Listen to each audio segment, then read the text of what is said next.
Well, we did it. Finally finished reviewing all the classic Sonic games. Your future should be safe now. You didn't do all of them. What do you mean? I did all 4. Sonic 1, Sonic 2, Sonic 3, and Sonic & Knuckles. Well, those last 2 are kind of considered one game. So then what's left? Dude, you mentioned Sonic CD multiple times in this segment of the review alone. I have bad memory! What's that? Oh no.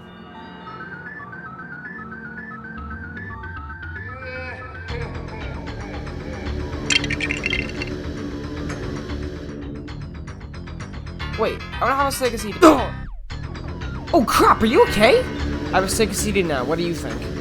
I guess there's no avoiding it now. Time to face my demons. Talk about overdramatic. A demon skeleton literally just burst through the ground of a void space. I think that's worth being dramatic.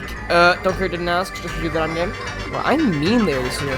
What are you talking? Sonic the Hedgehog CD. Oh, good god. I think you can already tell my opinions in this game, but I'll elaborate a little bit. This game sucks.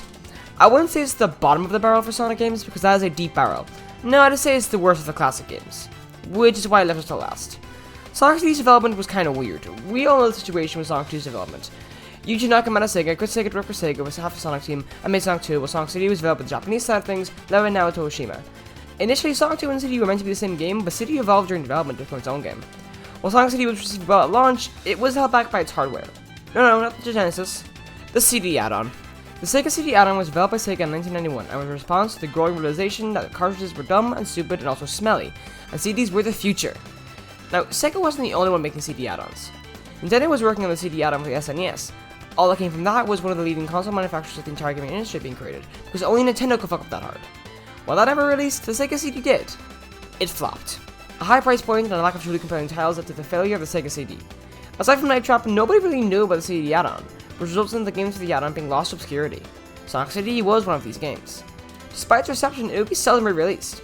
Unlike Sonic 1 and 2, which was re-released on fucking everything, Sonic CD had 4 releases. It was released initially on PC in 1996, 3 years after the base game's launch. It was then released in Sonic Gems Collection in 2005, collection for Sonic 3D, and it would only become readily available when Christian Whitehead remade the game in 2011, releasing on fucking everything. Then we have Sonic Origins in 2022. This lack of availability created a sense of wonder around this game. It was seen by many as that elusive Sonic game no one could play, and so many believed it was some lost gem. It was not. The plot of Sonic CD is pretty interesting. Dr. Eggman managed to conquer the mysterious Little Planet, a teeny tiny planet that appears over Never Lake for 1 month a year. Eggman chains the planet to a mountain and begins to hunt down the Time Stones, 7 totally not Chaos Emeralds that allow the user to freely manipulate time. Sonic arrives in Never Lake to see the planet, then heads up to stop the mad scientist from conquering time, a plan he won't entirely abandon. On that planet, Sonic meets Amy Rhodes, a female hedgehog who falls in love with Sonic because she was playing Go Fish or something, I don't know. Amy's kidnapped by a robotic version of Sonic, Metal Sonic, that makes 3, forcing Sonic to save Amy, as well as travel through time to undo the Eggman's evil and collect the Time Stones for the Doctor. Sonic CD really has the most unique and interesting plot of the classic games, so how do they manage to fuck it up? To understand that, we need to understand the core mechanic of Sonic CD, time travel. Through the acts, now called zones, why? There are signposts labeled either past or future. Passive one will allow you to travel to either the past or the future of the stage. Just go really fast after passing a signpost and you'll travel through time like you're on the way to fucking Tesco. If you lose momentum once a post is flashing, however, you lose that post and have to find a new one. In the future, you just get to see how shit everything is, but in the past, you can actually do stuff. You need to find a robot transport in the past and destroy it. Once you do that, you make a good future in the zone. I'm calling the max like normal. You need to make a good future in Act 1 and 2 to make a good future in the whole zone. Then you fight the purity boss Act 3. This is where Sonic CD's problems begin to arise. The time travel concept is amazing! Seeing the past or future of each area, having your actions affect them is great! However, the level design here just completely ruins the idea. These levels are putrid! For a start, they don't have any coherent themes. Their names are just alliterated nonsense, and the levels just look like you took a really dodgy tab of LSD. And the actual layouts are even worse. In Sonic 2, Sonic 3 Knuckles, and even Sonic 1 to an extent, levels feel like coherent areas. They're still clearly video game stages, but they feel like an actual location in this universe. Angel Island Zone feels like a jungle, Hills Up feels like an actual mountain range, Marble Zone feels like an actual prison. They can fit this world. The layout makes sense. Sonic City's levels are just nonsense. It's like the level designers just gave a 5-year-old a crayon, let them draw scribbles, and just went, good enough. I couldn't care less about creating a good future in Collision Chaos, because I hate being here.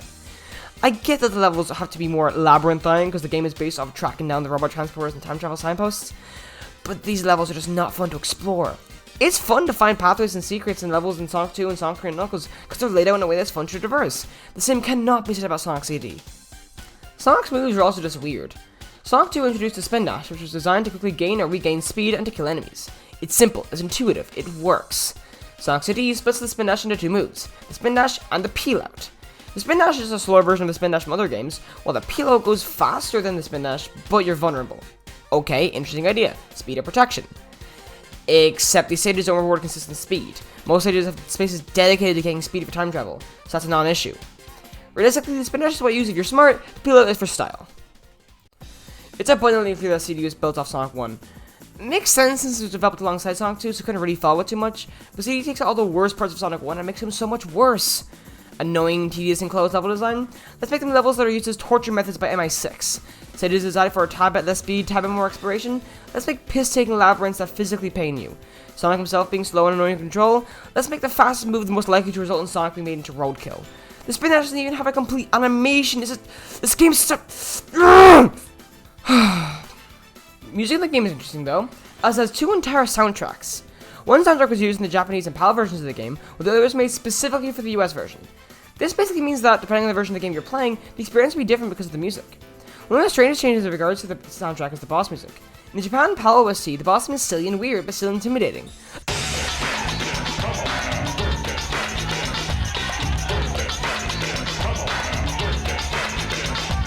I don't want to be worked to death! It fits how Eggman was made out to be in the base game, a silly yet threatening force. The US version seems to be trying to make the theme fit the Western interpretation of the villain, as the evil Dr. Robotnik, who is just a pure bastard. Sometimes.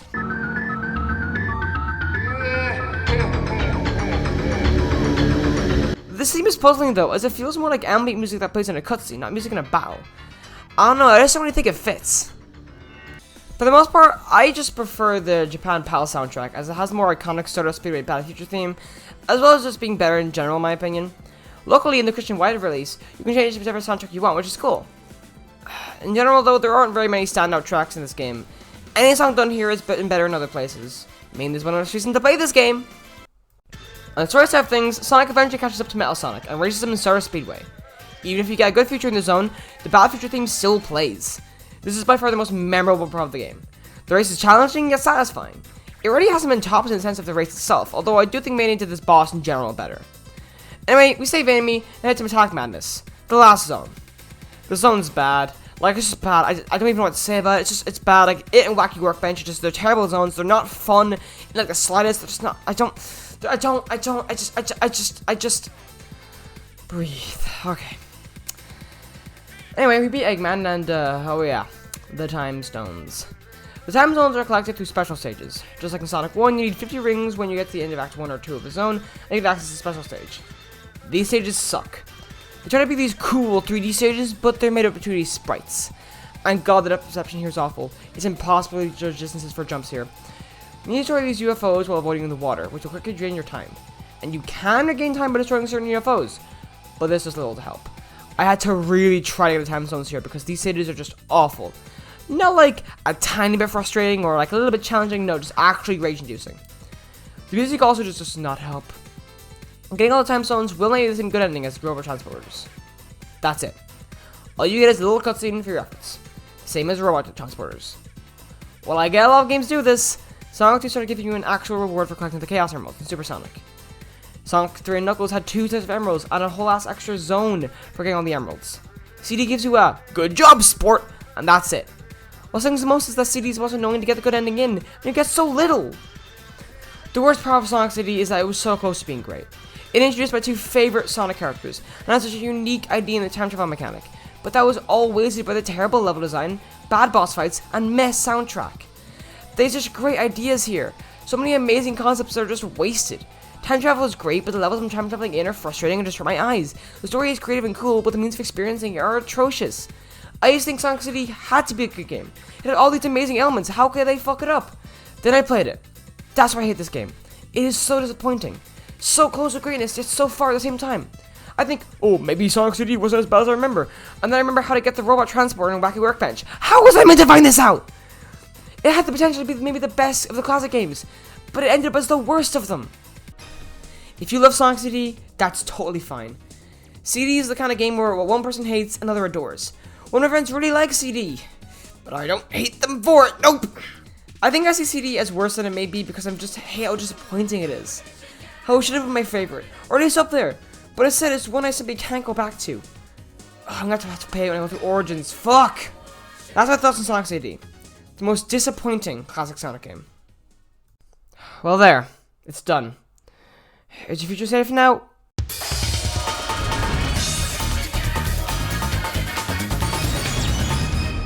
Huh. I guess it is better. Well, now I can relax and wait for Sonic Origins. We're playing Jenga, and you can't stop me! Oh, he's not even questioning it. Oh, this would be so much easier than I thought.